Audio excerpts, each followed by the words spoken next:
So I was in a relationship where I was very, very people-pleasing.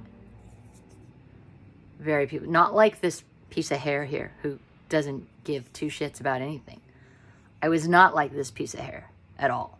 I was like this, trying to be tidy.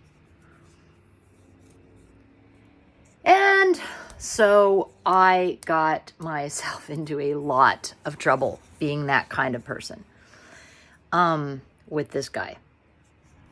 And I was told all kinds of things about myself.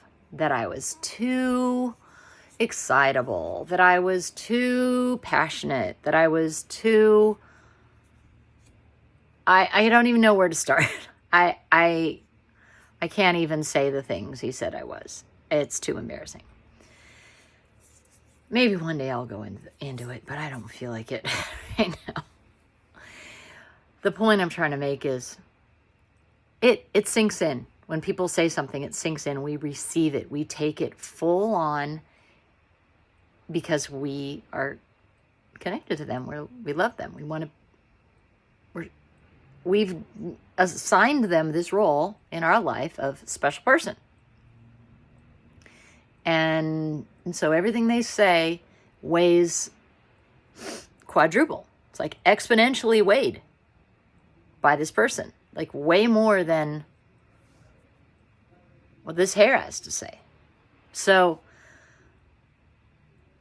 it sinks in and it hurts, and we start to define ourselves around that person's perspective.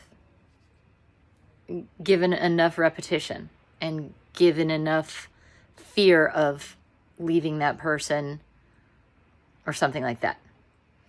This was the situation with me. So I was super afraid to leave this person. I didn't think I would be able to survive on my own. I met him when I was 16. We stayed together till I was 28. So like obviously a couple years ago. And I'm just trying to be funny because deep down inside I am embarrassed, humiliated, horrified at what I have lived through with this guy. So I make little jokes that aren't even funny. Because it's hard for me to talk about. So, it was a very abusive relationship. And psychologically, mentally, gaslighting, humiliating. There's that nervous laughter again. And physically traumatizing, abusive. Bad, really bad. And I guess partly because I was so young when I met him. I had left home when I was quite young. And while I was still going to high school, actually, I was with this guy in New York City. And it was really intense. So,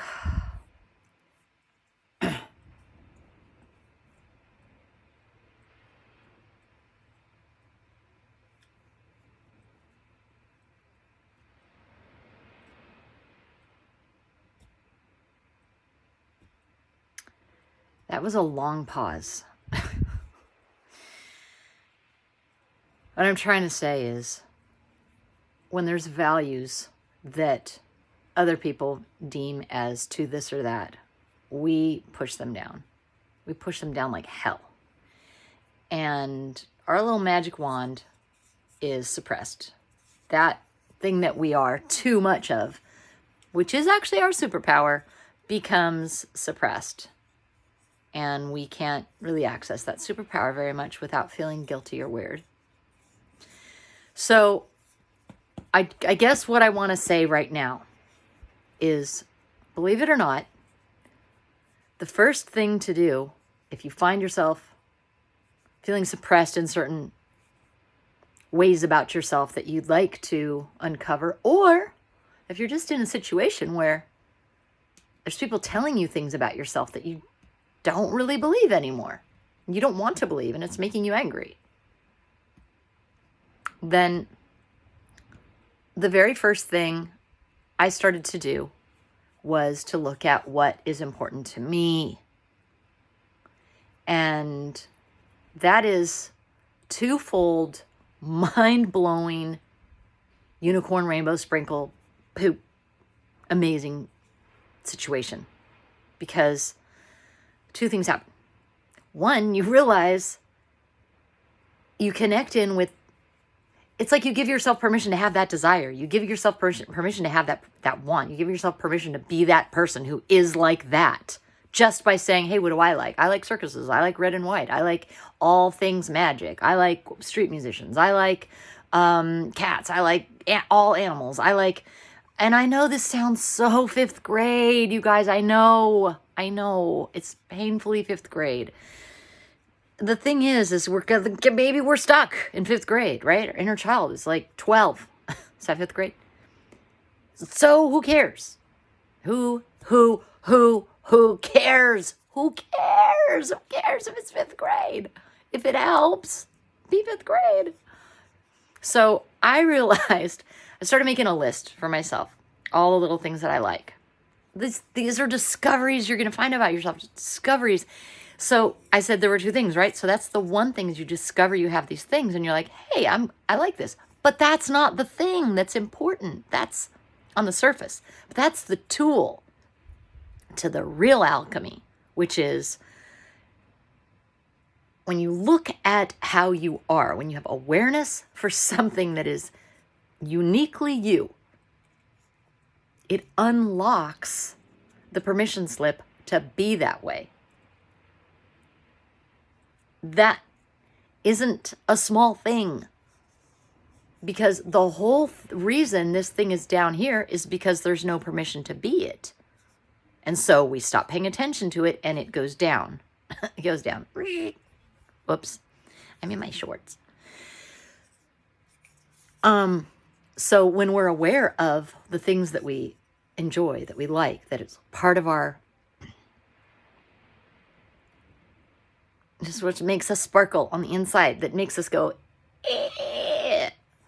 right? Everyone's just so unique. Then, like, I started to feel that I could, that it was okay to have that part of me. Does it make sense? It's a really big deal. It's a really big deal. It's not like, self-discovery. It just sounds like, oh, who am I? And oh, get to know myself. And this is what I like. And so therefore that's what I'm going to do in my career and blah, blah, blah, blah, right? But it's so much more than that. That's cheapening it like to the max, the spiritual aspect of it. And I don't mean spiritual that doesn't mean anything like, oh yeah, when we die, then we can benefit. Spiritual is a situation now. Spiritual nourishment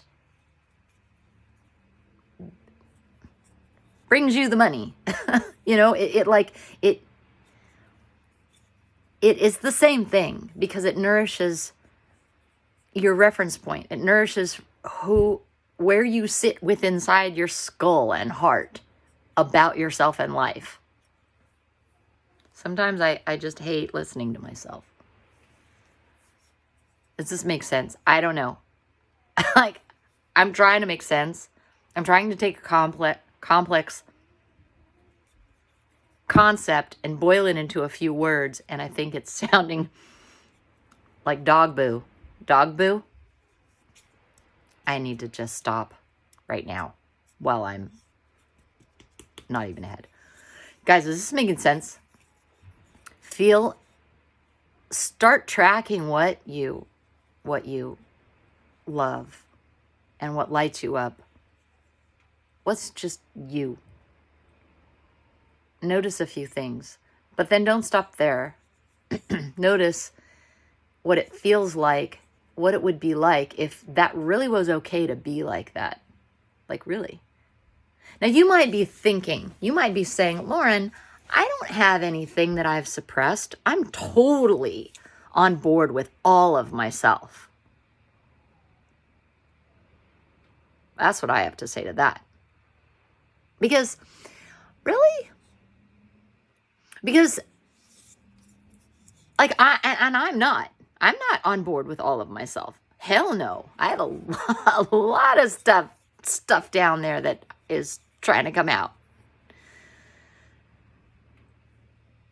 So if this video is boring, well, that's because I've put a lot of space and I didn't edit it. But if it's interesting to you and you have this idea that you feel like you could blossom even more than your awesome already self. Awesome blossom. Because you're an awesome blossom is what you are. Then really think about, what did my parents criticize about me?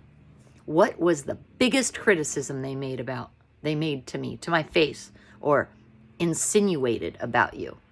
Maybe rolled their eyes, maybe, oh God, there's a long list of things. And, I'm not dissing parents. It happens, right? Because they have their values as well. And so maybe the mom is super calm and does not like chaos and noise and criticizes noise, but doesn't just criticize it from when you do that, it makes me feel this, please stop, or whatever. It's like, why are you so blah, blah, blah? That's the thing. Why are you so? Do you have to keep being so? How come you always have to blah, blah, blah? These derogatory questions. They're not really questions. They're really actually statements. I don't like it that you're that way. So I'm sure I did that to my son. I can't think of how, but oh yeah, okay. Oopsie. I don't think anyone's going to get a free pass here, parents or children. So so that's how you can find it. That thing is probably the thing that you want to be more of, because that's what would make your soul really sing. That would be the puzzle piece that would make your whole world click, click, click, click, click into place. But it can't, because it's wrong to be that, because now you're a bad person to be that, according to that parent. Does that make sense?